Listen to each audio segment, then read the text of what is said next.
Bismillahirrahmanirrahim. Innal hamdalillah nahmaduhu wa nasta'inuhu wa nastaghfiruh. Na'udzu billahi min shururi anfusina wa min sayyiati a'malina. Man yahdihillahu fala mudilla lahu wa man yudlilhu fala hadiya lahu. Wa ashhadu an la ilaha illallah wahdahu la syarika lahu wa ashhadu anna Muhammadan 'abduhu wa rasuluh. Ma ba'd.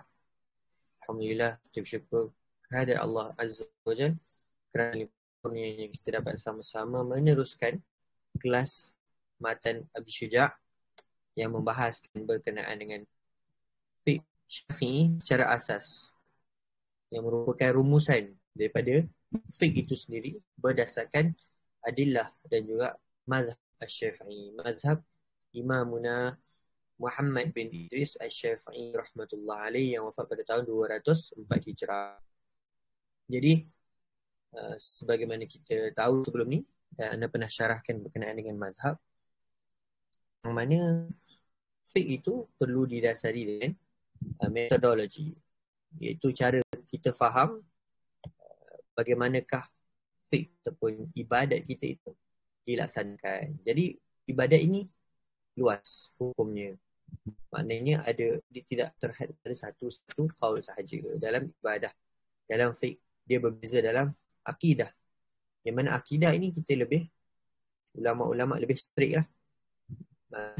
Bahasa akidah ni strict. Kalau tak buat satu benda tu, sama ada dia tauhid ataupun dia syirik, maknanya dia strict point.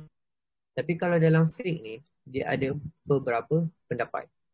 Ada dia punya keluasan dia, ada dia punya rahmah.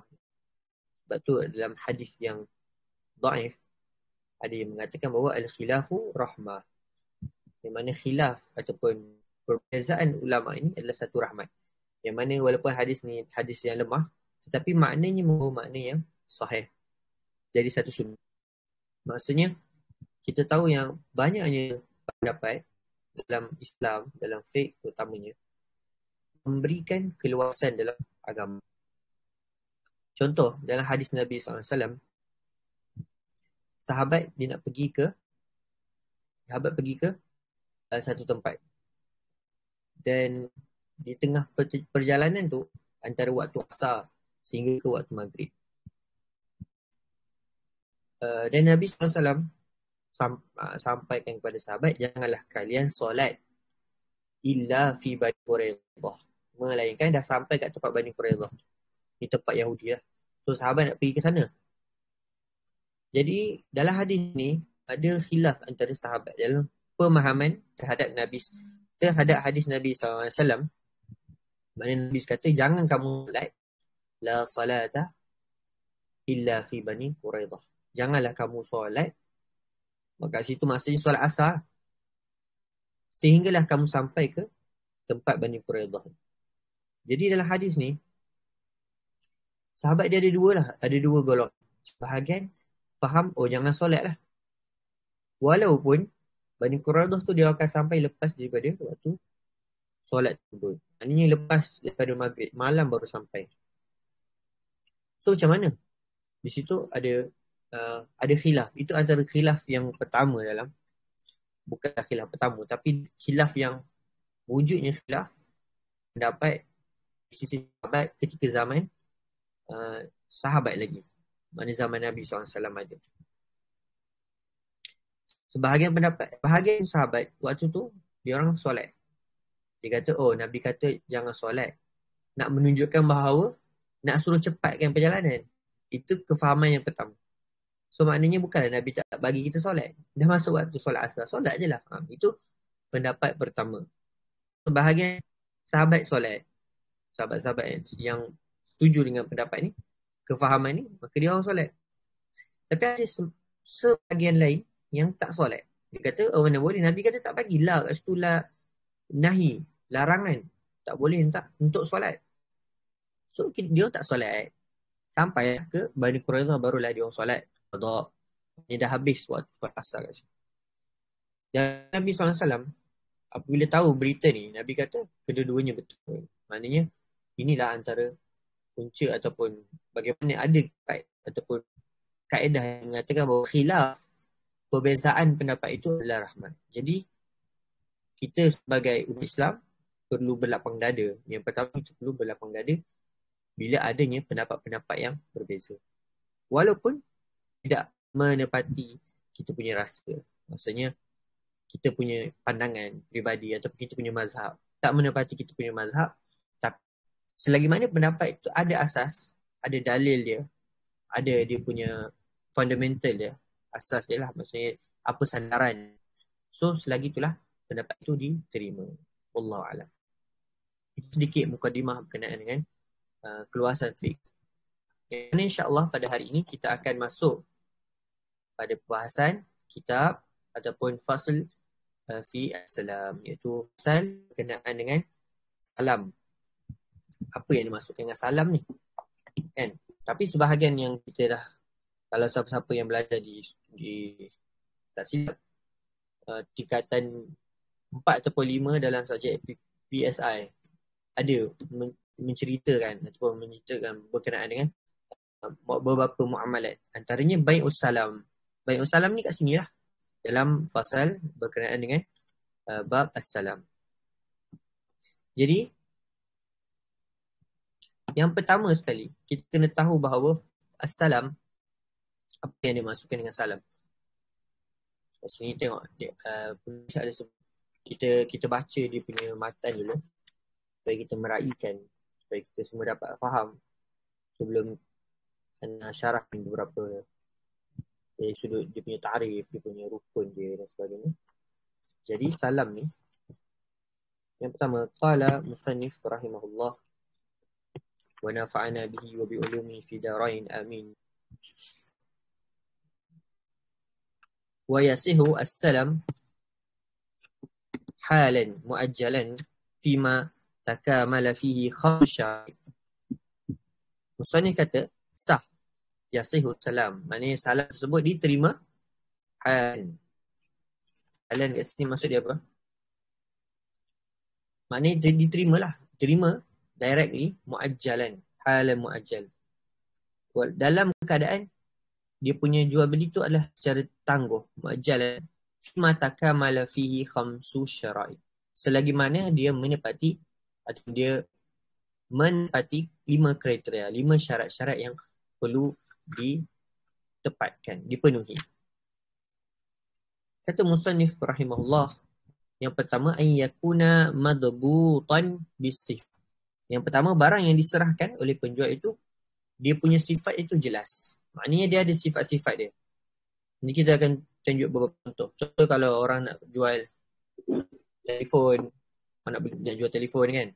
So, telefon tu kena ada sifat-sifatnya dijelaskan. Contoh kalau kita buka dekat Shopee ataupun website, dia tunjuk specification dia. Telefon ni, kamera dia macam mana, dia punya screen, berapa size cm, gram dia berapa, semua. Tu nama dia madbutan. Dia punya mazbut. Orang mesti sebut mazbut lah. Madbutan. Jelas dia punya sifat dia. Dan yang kedua, wa in yakuna jinsan lam yakhtalid bihi ghairu. Dia punya jenis dia, barang itu masih jenis sejenis dan tidak bercampur dengan jenis yang lain. Walam tadkhuluhu an-nar bi halatihi, dan barang itu tidak dimasak dengan api. Wa alla yakuna muayyanan, dan barang tersebut bukanlah barang yang muayyan, iaitu jual beli yang dibuat bukanlah jual beli selain daripada jual beli salam, muayyanan, wala min muayyanin, dan barang tersebut bukanlah barang daripada tempat yang muayyan. Tempat muayyan ni apa? Muayyan ni dia berarti barang pesan tersebut ditentukan atau dipatasi dari tempat tertentu saja. Maknanya dia letak kat situ syarat ataupun kita katakan dia letakkan istilah dia apa?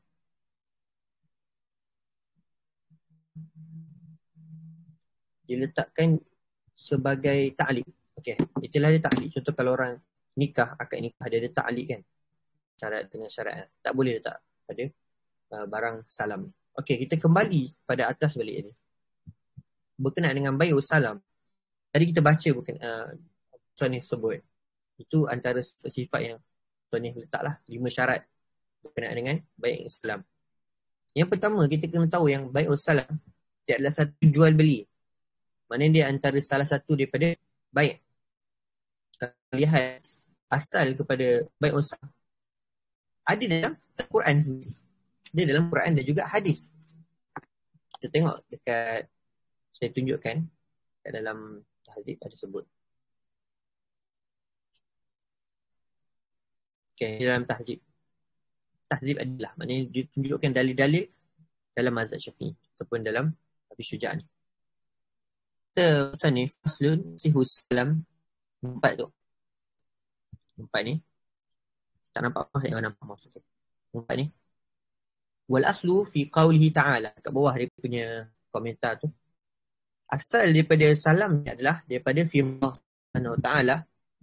Ya ayyuhalladzina amanu iza tadayantum bidainin ila ajalin musamma faktubu. Dalam surah Al-Baqarah ayat 282. Yang mana Allah Subhanahu wa ta'ala kata apa? Wahai orang-orang yang ya ayyuhalladzina amanu, wahai orang beriman. Maknanya firman ni ataupun tujuan ataupun orang yang mendengar ni daripada firman ni adalah orang yang beriman. Seruan daripada Allah SWT. Wahai orang yang beriman. Iza tadayantum bidainin ila ajalin musamma faktubu. Jika kalian berhutang, nak berhutang. Ini kita nak pinjam satu benda, pun nak bayar nanti. Ataupun kita pinjam satu benda, kita ganti dengan benda yang benda tu nanti. Ada yang tu bidainin ila ajalin. Kita nak beli satu benda, pinjam ila ajalin musamma. Ila ajalin musamma maksud dia pada tarikh ataupun akan datang yang mana musamma, yang dah ditetapkan. Contoh sebulan ataupun setahun pinjaman kita. Faktubu, Allah SWT suruh apa? Suruh tulis. Maknanya kat sini ulama letak hukum orang yang nak berhutang kena tulis. Sebab tu pentingnya penulisan dalam hutang. Kalau lah orang tu dia berhutang tanpa ada tulisan. Contoh kalau kita hutang kawan kita, kita bagi je kawan kita tu, dia nak pinjam duit 1,000, 100 lah. Budak sekolah 100. Tapi kita bagi je, okey ambil lah, nanti ujung bulan bayar lah. Tanpa ada apa-apa penulisan. Tanpa ada apa-apa catatan. Walaupun dalam WhatsApp. Waktu kita catatan lah. Maknanya ada slip, receipt dan sebagainya. Tapi ni kita bagi kita 100. Ambil lah. Nanti ujung bulan bayarlah balik. Kalau jadi macam tu, kawan kita tu tak nak bayar, tak apa. Sebab apa? Sebab tak ada ujung bulan kita minta kan dia. Kau datang aku 100 kan. Lepas tu dia pun cakap kita, oh mana ada? Apa bukti kau? Kita waktu tu kena sebab kita dikira sebagai orang yang mendakwa. Sebab dalam kaedah kata orang yang mendakwa dia perlu ada bayyin. Dia kena ada bayyin. Dia kena ada bukti. Orang yang mendakwa. Dan kalau kita tak ada bukti, jadi hutang itu tak dikira sebagai hutang. Dan kalau dia tipu, dia berdosa lah dari sudut. Tapi dari sudut transaksi tu tidak sah lah. Transaksi tu tidak menepati kriteria syarak. Yang mana orang yang berhutang perlu ada catatan. Ini jelas sebut dalam Quran. Faktubu, Allah kata, tulislah. Dan seterusnya dalam hadis Nabi SAW, ini berkenaan dengan hutang. Sebab bai'us salam ni adalah baik yang bila kita ambil dulu barang yang kita bayar kemudian. Jadi itu termasuk adalah hutang. Dan yang kedua adalah hadis Nabi SAW. Cuma ayat tadi yang ya ayyuhalladzina amanu idza dayantum bidainin ila ajalin musamma. Kata musanya, ayat ni Ibn Abbas kata apa? Qala Ibn Abbas radhiyallahu an ada bihi as-salam. Ibn Abbas kata, ayat ni kita duk fikir ayat berkenaan dengan hutang, tapi ni ada berkenaan dengan as-salam ataupun as-salaf. Ini kita katakan terma yang digunakan oleh orang Arab dahulu daripada zaman Nabi SAW. Dia orang gunakan istilah as-salam atau as-salaf sebagai jual beli yang bila kita dapat barang kita bayar kemudian. And buy now, pay later. Bayar kemudian. So, dalam hal lain, yang diriwayatkan oleh Bukhari dan juga Muslim, kata Ibn Abbas radhiyallahu an, qal qadima an-nabi sallallahu alaihi wasallam bil Madinah wa hum yuslifuna bit tamar as-sittina wa thuluth. Mana Nabi SAW datang ke Madinah dan beliau yuslifuna bit tamar as-sittin wa thuluth. Yuslifun maknanya dia menggunakan kaedah salam bit tamar, nak beli kurma tapi salam. As-sittina 60 kat sini 60 1/3. Tapi tak pasti, tak pasti 60 tu 60 biji ataupun 60 dia punya sukatan. Faqala aslafa fi syai'in falyuslifa fi kailin ma'lum. Kata Nabi SAW, ini orang dekat Madinah tu ada orang yang tengah yuslifun tu, mana dia orang tengah buat bai'us salam. So Nabi SAW datang, Nabi kata maslafa fi syai', siapa yang melakukan bai'us salam ataupun bai'us salaf, man aslafa syai' pada satu benda, maka dia perlu fal yuslif fi kailin ma'lum. Maka dia kena detailkan dia punya kail, gram dia ataupun dia punya sukatan dia tu, dia kena tahu berapa. Yang pertama, wa waznin ma'lum, dan dia punya timbang dia perlu sama dia. Dan juga yang ketiga adalah ila ajalin ma'lum. Maknanya kita kena tahu sampai bila dia kena bayar tu. Contoh, dia salam. So kena tahulah seminggu. Tarikh bila dia kena bayar balik. Dia punya tu. Dia ambil barang tu, dia bayar nanti. Nanti tu bila? Kena jelas. Barulah akad salam tu akad yang sah, bukannya akad yang batil. Okey, kita kembali kepada matan dia.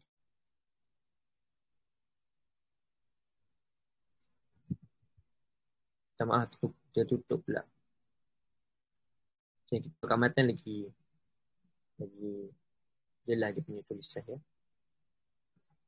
Itu berkenaan dengan bai'us salam dari sudut asal dia, Quran juga hadis Nabi SAW. Dan yang kedua, ta'rif ataupun maksud salam itu adalah jual beli yang mana mausuf fi zimmah. Yang pertama, mausuf fi zimmah. Apa maksud mausuf fi zimmah? Nanti kita akan terangkan Allah. Dengan syarat ataupun dengan lafaz salam, lafzi as-salam ataupun as-salaf. Di satu jual beli yang menggunakan kaedah mausuf fi zimmah, disifatkan pada zimmah dia. Maknanya barang tu tak nampak pun kat depan dia. Dia disebutkan sifat-sifat dia. Min ataupun dengan bilafzi as-salam ataupun bilafzi as-salam, bukannya bilafzi baik, bukan dengan lafaz aku jual beli. Sebab tu dia ulama bezakan bi' tukar, aku beli benda ni, ataupun aku jual benda ni, bi' tukar kepada kamu. Tapi aslaf tukar, ada beza lafaz aslaf tukar dengan bi' tukar.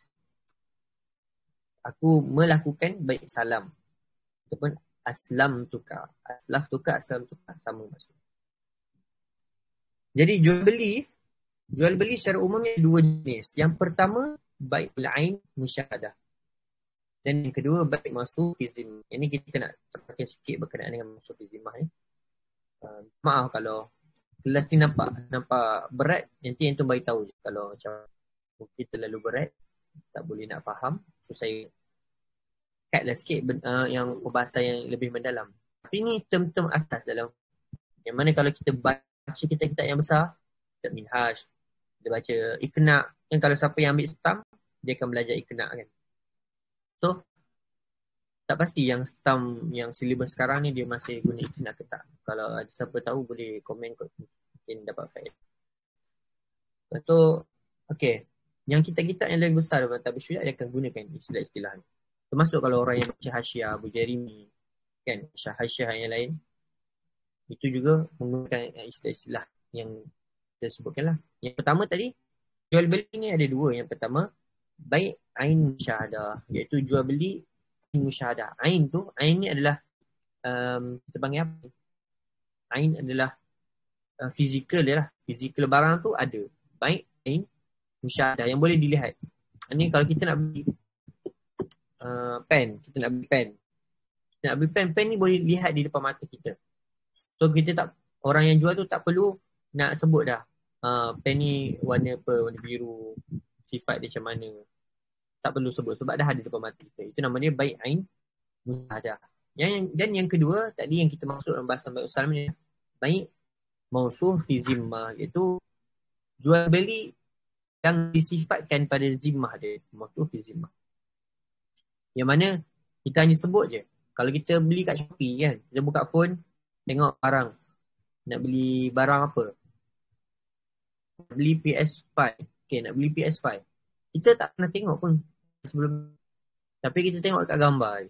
Kan, dia ada gambar. So kadang ada video ditunjuk. Tapi adakah kita dapat tu sebiji dalam gambar? Jadi tidak. Kan? Boleh jadi bukan barang yang kita beli tu adalah barang yang ada dalam video tersebut. Mana barang yang lain. Dalam video tu contoh sahaja. Itu nama dia bai' mausuh fi zimmah, yang disifatkan sahaja. So kita tunjuk, kita nak jual kat orang komputer kita nak beli tak komputer aku ni jenama sekian-sekian. So dia boleh, bateri dia tahan ni, yang tahan 20 jam. Lepas tu dia charger dia type C contoh. So itu nama dia mausuh fi zimmah. Kita tak tunjuk pun kita punya komputer tu dekat depan dia. Jadi dalam bai' mausuh fi zimmah ni ada dua jenis pula. Yang mana yang pertama yang na'aqid bi alfazil bai', yang mana dia terakad, transaksi dia diterima berdasarkan lafaz bai' adiyah. Bai' ni berdasarkan lafaz jual beli lah. Maknanya mausuh fi zimmah yang biasa. Ini termasuk dalam bai' adiyah ni, bai' jual beli yang biasa, yang adi. Yang mana contoh orang tu, kita tunjuk tadi contoh komputer dia kan. Dia nak jual kawan dia komputer. So, dia cakap, kau nak beli komputer ni? Dia tak apalah. Lepas tu, dia tak bawa lagi komputer dia. So, dah kira sebagai bai' mausuh fi zimmah. Lepas tu kawan dia kata, okey tak apa, aku nak beli. Boleh aku beli. Lepas tu dia bawa lah, dia ambil lah. Okey tak apa. Dia pergi ambil komputer dia. Dalam dia ambil komputer tu, kawan tu bukan dia survey dia terus ambil. Sebab dia dah setuju tadi. So, dia hanya dapat komputer terus bayar duit. Itu nama dia hadiah ataupun jual beli yang biasa, yang mausuh fi zimmah. Tapi ada lagi mausuh fi zimmah yang mana yang aqid bi alfazi as-salam, dengan lafaz salam ataupun lafaz salam. Ini namanya bai' salam, yang mana kita sebut kau nak tak beli ni komputer ni, okey tak apa, tapi dalam masa sama dia ambil dulu barang tu. Okey, kau ambil dulu dalam keadaan nanti kau bayar nanti. Macam kalau kita beli kat Shopee, itu semua bai' salam lah. Beli kat Shopee. Itu jangan terkait dengan bai' samanil ajil. Samanil ajil ada juga yang mana kita bayar dulu, barang dapat kemudian. Begitu juga dengan bai' yang mana bai' dapat dulu bayar kemudian. Dengan bayar dulu dapat kemudian. Jadi dengan bai' samanil ajil. Begitu juga dengan rukun bai'. Sebenarnya kita belajar rukun bai'. Mana bai' ni dia ada akidan, yang dia ada saman, dia ada musman dan juga ijab dan qabul. Ini kalau kita tengok ringkasan berkenaan dengan rukun bai', jual beli. Tapi kalau rukun salam macam mana? Rukun bai' ni kita belajar sebelum ni kan, yang ada akidan, ada dua orang yang bertransaksi, akad. Akad tu dilakukan oleh dua orang, pembeli dan penjual. Lepas tu ada saman, dia kena ada duit, musman, barang tu kena ada ijab dan qabul. Cukup syarat ni dikatakan sebagai jual beli. Tapi untuk bai' salam macam mana? Yang tadi kita 1, 2, 3, 4, 5 tadi, ijab dan qabul, musman, saman dengan akidan. Ada 6 sebenarnya. Akidan tu 2 kan. Ni ulama ringkaskan kepada 3 je. Yang pertama akid, ma'qud alaih dan juga sirah. Maknanya 3 ni dia boleh pecahkan jadi 6. Tapi kalau dalam bai' salam ataupun rukun bai' salam, pecah kepada 3 juga. Kita tengok kepada yang pertama akidain. Ini kena ada muslim.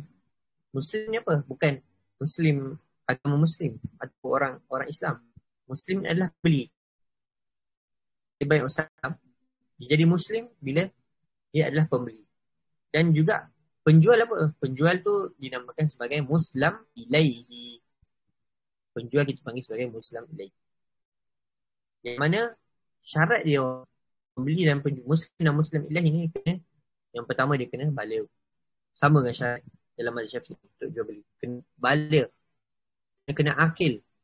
Dan juga kena mukhtar. Mukhtar ni dipilih. Bukan dipaksa. Dan juga Rashid. Rashid ni dia bukan orang yang muflis.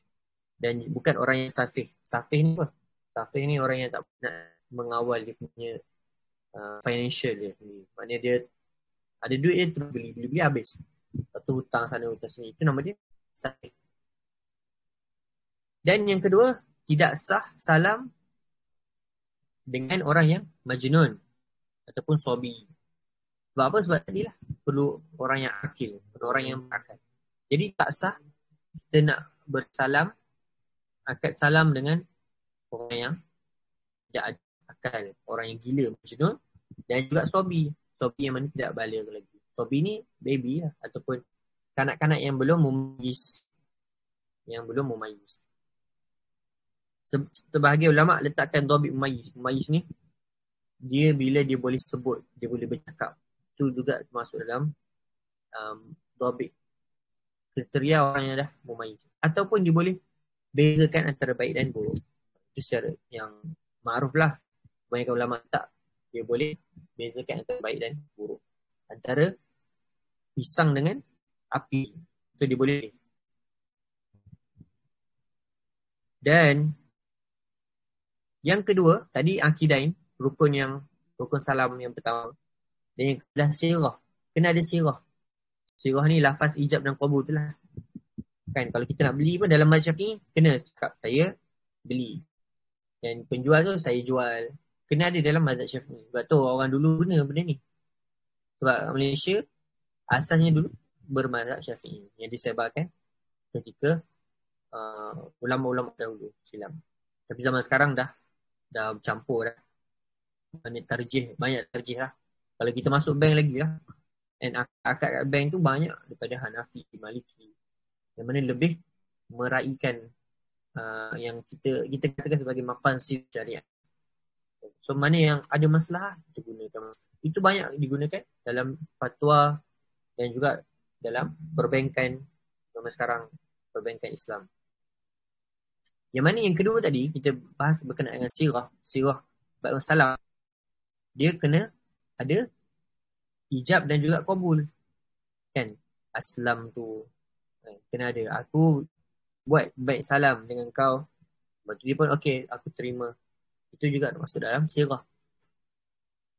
Dan juga akad ataupun jual beli yang tidak ada sirah. Tidak ada sirah ni tidak sah dalam mazhab Syafi'i. Kita panggil sebagai baik mu'atah.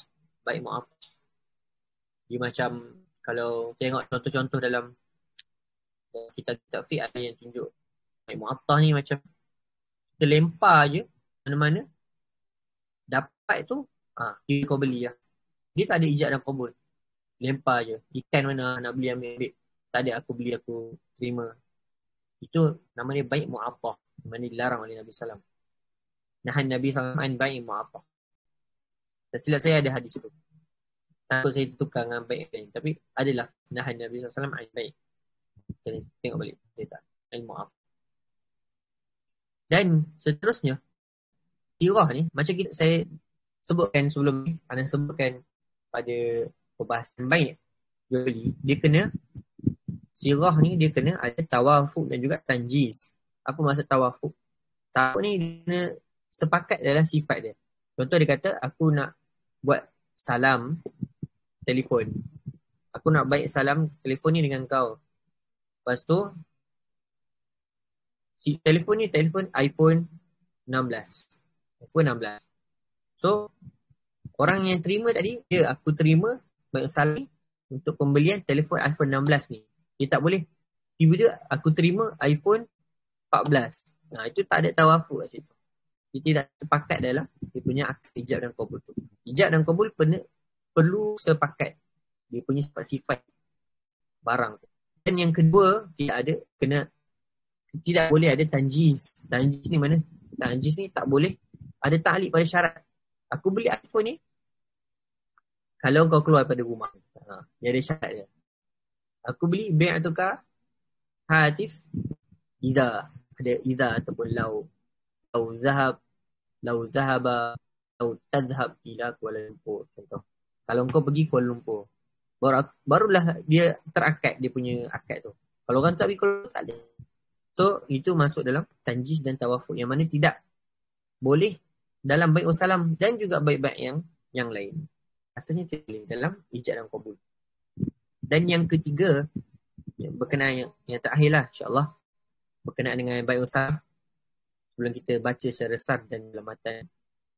Yang mana yang ketiga adalah ma'qud alaih, rukun yang ketiga bai'u salam. Yang pertama adalah akidain, yang kedua sirah, dan yang ketiga adalah ma'qud alaih, iaitu barang tersebut. Barang kan adalah jual beli kan, salam. Dan barang tu pertama dia perlulah al-milk, dimiliki barang tu. Maknanya barang yang nak dibuat jual beli salam ni adalah ada pemilikan dia oleh yang penjual. Tak bolehlah barang orang lain ataupun barang yang tidak ada pemilikan. Contoh yang burung dia at-tuyur fi hawa, burung dekat atas langit, kita nak jual, tak boleh. Dan taharah, barang tu perlulah barang yang suci. Tak boleh jual khinzir ataupun khamar, tak boleh. Dan juga muntafi'an bihi syar'an. Muntafi'an bihi syar'an ni dia bermanfaat di sisi syarak. Maknanya telefon, ada ulama kata haram guna telefon, tak ada. Dan ada dalil yang mengatakan haram guna telefon. Jual beli rokok, haram lah. Sebab apa? Sebab difatwakan haram oleh ulil amri, pemerintah. Jual beli gitar atau alat-alat muzik, yang mana haram di sisi mazhab Syafi'i. Alat muzik ni dia bukan muntafi'an syar'an. Muntafi'an syar'an, dia bukan benda yang disebutkan oleh syarak bahawa benda tu adalah bermanfaat.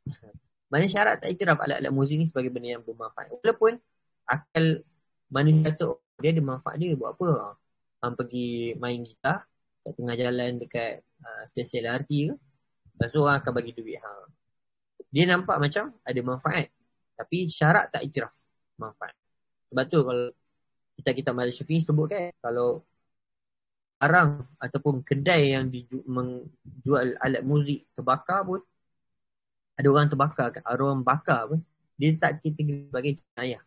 Ada orang bakar kedai gitar, alat muzik. Tapi kita tak boleh nak implementkan benda tu zaman sekarang kan, sebab tu nanti orang kata mazhab Syafi'i pula yang ekstrim. Tapi benda tu ada sebab apa? Sebab mazhab dia ada adillah dia ada cara istinbat dia, istinbat hukum dia. Maka di situlah ulama letakkan fatwa-fatwa ataupun rumusan fiqh tu macam mana, berdasarkan adillah.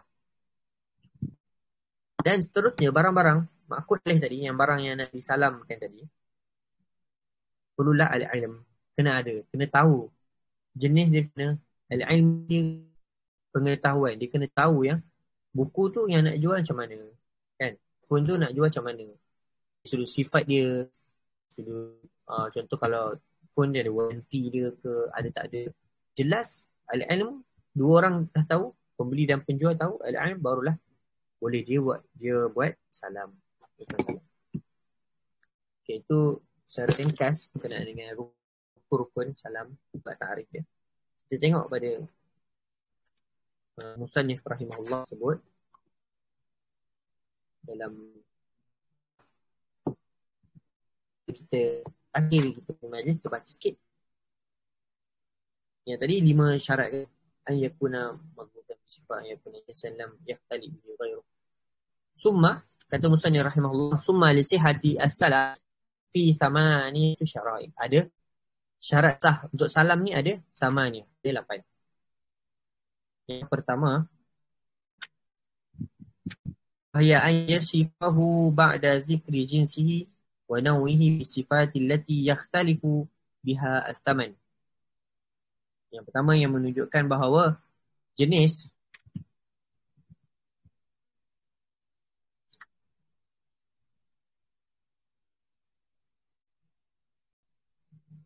betul kan ya? Lah. Ada 8. Yang pertama, jenis barang yang dipesan tu dapat dibezakan harga barang-barang yang dipesan. Dia boleh bezakan dia punya jenis dia tu, sifat dia. Ba'da dzikri jinsi wa naw'ihi bi sifatil lati yakhtalif biha at-taman. Dia boleh bezakan dari sudut harga dia tu. Mana telefon tu dia kena tahu walaupun dia salam, maknanya dia tempah dulu, dia pesan dulu, barang tak sampai lagi. Maknanya dia dah pesan, barang tak sampai lagi, barang tu dia tahu jenis-jenis macam mana. Dia boleh bezakan antara barang-barang tu dengan barang yang lain. Yang kedua, wa an yadhkura qadrahu bima yanfi al-jahalah anhu. Menyebutkan kadar dengan penjelasan yang dapat menghilangkan jahalah, punya kejahilan. Maknanya dia kena sebutlah detail dia. Kalau nak beli phone, kena sebut detail dia. Dan yang ketiga, wa an yadhkura wa in kana muajjalan zukira waqtu muhilli. Dan kalau muajjal, kalau barang ditangguhkan, barang tu kan dia dah, tapi barang tu dia tak dapat lagi, harus disebutkan bila barang tersebut akan diterima. Contoh kalau beli kat Shopee, dia bayar RM50, barang tu akan datang dalam masa 5 hari. Dia disebut dah situ. So dah cukup syarat. Dan yang keempat, wa an yakuna mawjudan indal istihqaqi fil ghalib. Dan barang tu kena ada wujud, tersedia pada waktu pengambilan. 5 hari tu kena ada sampai hari kelima. So, kalau tak ada, sebab tu kalau kita tengok sistem jual beli online, kalau tak dapat, dia akan bagi garanti. Dia akan bagi garanti, okey 5 hari akan dapat.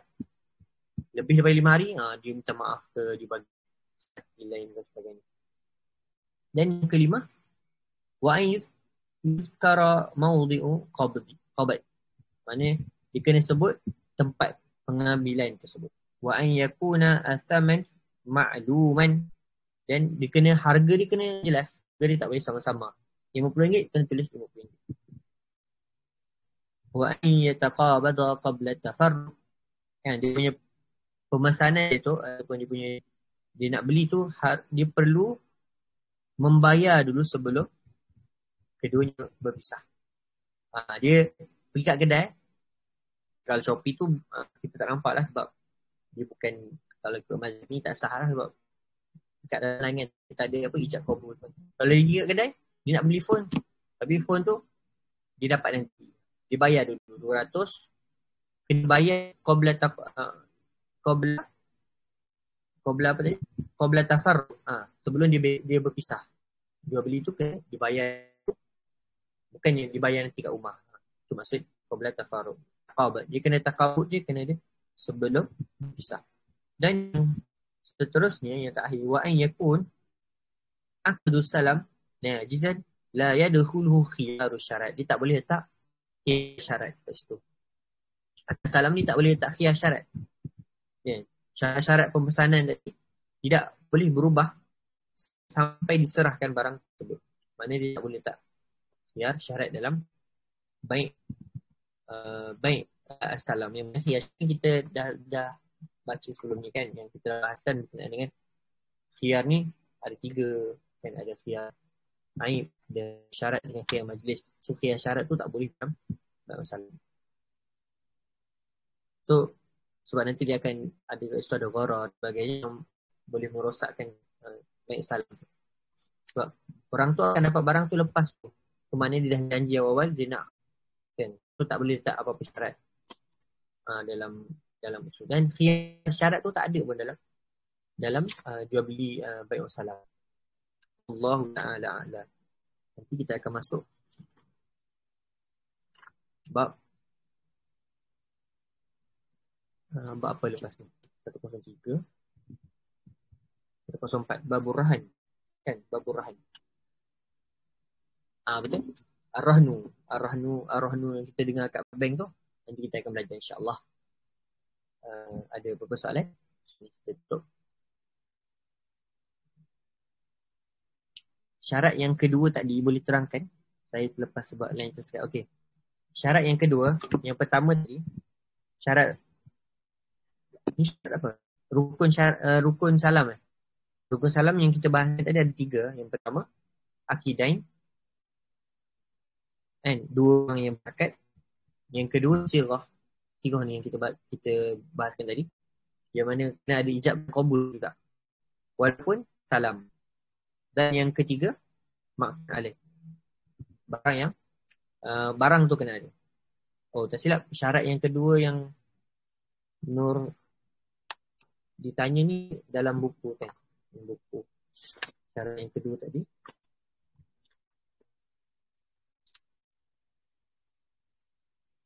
Syarat sah kan. Okay, betul. Summa lisihatul muslim fi samaniyatu syarat. Ada 8 syarat. Yasifahu ba'da dzikri jinsihi wa nau'ihi sifat dzatiyah qalbiyah. Okay, kedua tu. Wa an yadhkura qadruhu bima yanfi jahalah anhu. Dia kena sebutkan kadar dia. Sebutkan ukuran dia. Ukuran barang tu, dia punya specification dia. Supaya menafikan jahalah. Jahalah ni kejahilan. Mana orang yang nak beli tu, dia tak jahil lah, dia tahu. Oh, aku tahu iPhone ni, iPhone 16 Pro Max. Sahih dia sekian. So, dia hilang dia kejahilan. Dia raf'ul jahl. Maknanya dia dah tahu. Dia alim tak dia? Yang kita bahaskan dalam ma'kun alih tadi. Al-ilm. Kena ada ilmu. Maknanya kedua-dua orang dah tahu. Bukan dia pakai beli je. Tanpa dia tahu sifat barang yang dia nak salam tersebut. Wallahu ta'ala. Kalau jual beli kucing boleh ke? Ini masuk dalam jual beli haiwan. Yang mana sebahagian ulama masuk dalam mazhab Syafi'i, seingat saya wallahu alam, adalah dilarang. Kerana apa? Sebab kucing ataupun haiwan yang masih hidup, dia kena dalam ulama bahas, dia kena muntafi'an bihi syara'. Yang kita bahas tadi, yang mana barang yang kita nak jual beli dalam syarat asas dalam jual beli, kena barang tu dia bermanfaat dari sudut syarak.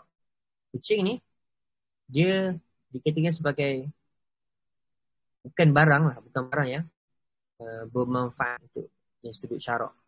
Kan? Apa manfaat kucing ni? Mungkin orang akan kata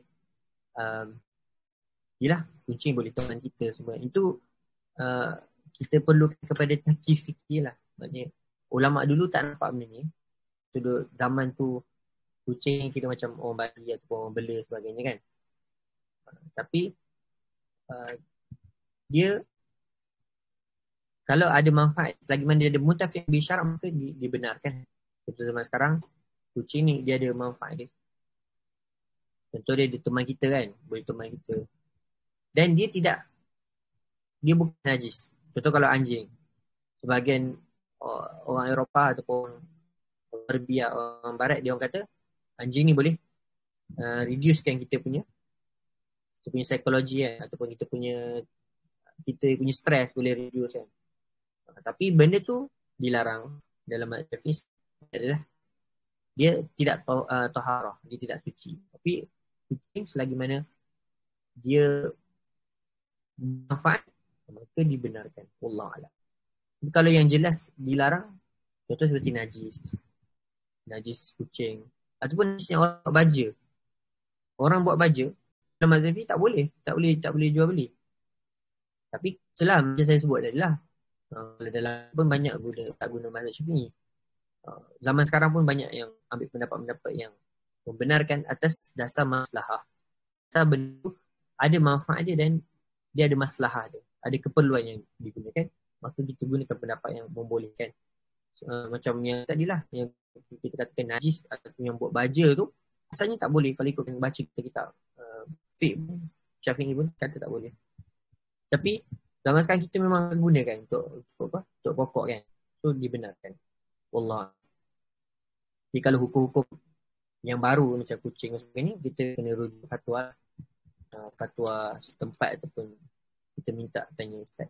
InsyaAllah saya rasa, ataupun saya tak berani nak kata boleh ataupun tak boleh. Tapi kalau kita lihat kepada takif fikih, cara ulama istinbat, selagi mana dia boleh memberikan manfaat kepada kita, maka barang tu halal. Barang tu yang pertama dia halal, maknanya dia bukan najis.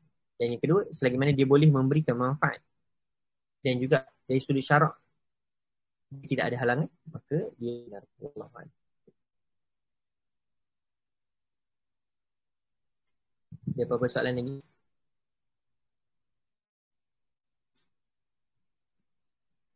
Okay. Jazakumullah khairan. Kalau tak ada, insyaAllah kita akhiri majlis kita. Kafaratul majlis. Subhanakallahumma wa bihamdika asyhadu an la ilaha illa anta astaghfiruka wa atubu ilaik. Assalamualaikum warahmatullahi wabarakatuh.